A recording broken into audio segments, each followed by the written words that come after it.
Hello and welcome to Cinema Sense, the show where I give my 2 cents on whether or not a movie may be worth your hard-earned cash at the box office. I'm your host and unqualified film critic, Bryce Cooke, and today we're going to be talking about the Jim Henson and Netflix team-up, The Dark Crystal: Age of Resistance.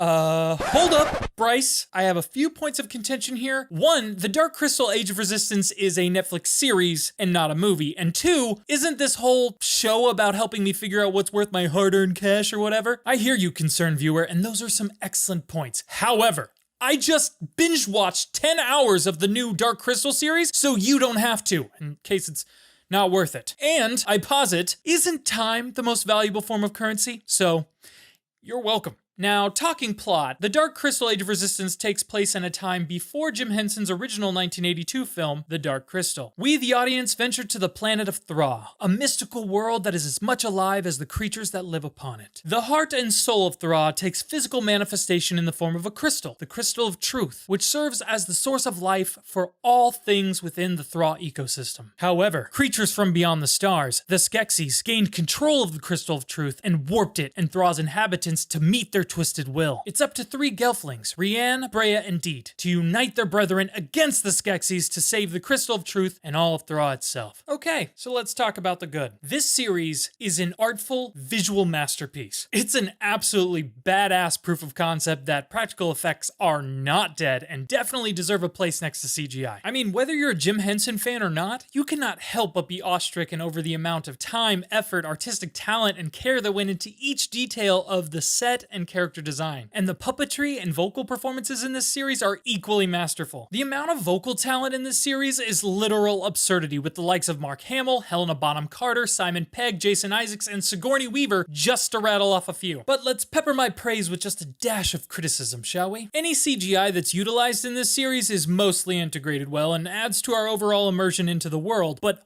holy mother of Thra, get ready for so much Skeksis tongue. It's a CGI effect that on one hand really helps the Skeksis seem more real, but on the other hand is so overdone in more than a few shots that it doesn't even feel like the tongue movement is lining up with the speech or sounds that the characters are making. It's like a CGI executive somewhere on production was like, hey, people really like that Venom movie and that character's like 70% tongue. CGI tongue must be the future. We need more tongue. I mean, if you made a drinking game out of every time you saw a Skeksis tongue just flailing about on screen, you'd be dead. So, please don't. The only other major criticism I have with this series is that it comes packed with a hefty side of exposition. Like world building and all that, sure, but boy does it make for a slow burn. I mean, I felt like the series didn't even really get started until about episode 5 out of 10. Speaking overall though, this series is a spectacle that punched me right in the nostalgia. All things Jim Henson played a huge role in my 90s childhood, and watching this series helped me remember how much I love the magic that Jim Henson and his legacy bring to the table. While the series does have its flaws, I found the experience of journeying to Thra in this series to be well worth my time and the Netflix subscription